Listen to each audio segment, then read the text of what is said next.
The drunken tourist sneered, convinced his money gave him the right to do whatever he pleased. With a smirk, he reached into his mouth, pulled out a soggy wad of gum, and shamelessly smeared it onto the pristine uniform of a royal guard. The crowd gasped, disgusted, outraged, waiting for the soldier's reaction. After all, the guards never move, never react. The fat man could barely stay on his feet. His massive belly wobbled from side to side like a bowl of gelatin, and his face was flushed red with blotches from too much alcohol. The stench coming off him was so strong that even the pigeons scattered, desperate to save their tiny lungs. The mix of cheap beer, sweat, and something else indescribable hit the air like a toxic wave, spreading several feet around him. People wrinkled their noses and stepped aside, but he didn't even notice. He was too caught up in himself. In one greasy paw, he clutched a cup with the last remnants of beer, while in the other, he fumbled with his phone, which he had apparently tried to unlock 5 times already. His fingers, slick with beer and grease, slid uselessly across the screen. He swayed side to side, mumbling something incoherent but incredibly self-satisfied. "There he is! There he is! The damn wooden soldier!" he bellowed as he finally spotted the guardsman. "Just standing there, all quiet. Hey man, at least crack a smile. What are you, my ex-wife? Always miserable?" The crowd murmured. Someone chuckled, but most just watched with disgust. The fat man didn't care. He felt like a king, and the world owed him a show.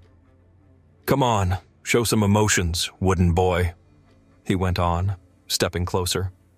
"You're alive, aren't you? Or do they turn you into robots in the army? Look at him, folks. He thinks wearing a royal badge gives him the right to be a damn statue." The guardsman, of course, didn't flinch. His face remained serene, his gaze locked straight ahead. But the fat man wasn't done. He circled the guardsman, staring at him from all angles, clearly trying to find a way to break his composure. "Are you even real?" "Huh?" He snapped his fingers in front of the soldier's face. "Hey, I'm talking to you, statue." The guardsman remained still. "All right then." The fat man smacked his lips and pulled a half-chewed wad of gum from his mouth. The crowd gasped, then recoiled in disgust as they watched him press the sticky, soggy mess onto the guardsman's spotless uniform with deliberate satisfaction. "There. Now you look a little more human, buddy." The crowd froze. Someone cursed. Someone else pulled out their phone. And the guardsman? He didn't move. But his jaw clenched slightly, and his hand tightened until his knuckles turned white. He was at his limit. The fat man grinned, clearly proud of himself. He raised his arms and declared loudly, "Well, ladies and gentlemen, I did what no one else dared to do. I brought this tin soldier to life. Let's give me a round of applause." He even attempted a theatrical bow, but his massive gut threw him off balance, nearly sending him toppling backward. The crowd was no longer laughing. Someone removed their glasses. Someone whispered, "Is he insane?" And then it happened. The guardsman took a step forward. One. Sharp. Heavy. The fat man froze, eyes widening. "Oh," he stammered. "Leave. Now." The guardsman's voice was low, cold as steel. It carried the full weight of military discipline and British tradition. The fat man stumbled back, unable to process what was happening. You're not allowed to talk," he stuttered, shaking. "You're supposed to stand still. I... But the guardsman was already lifting his bayonet slightly, pointing it toward the boundary line the fat man had just crossed. "Out, now," he repeated. The crowd erupted into applause.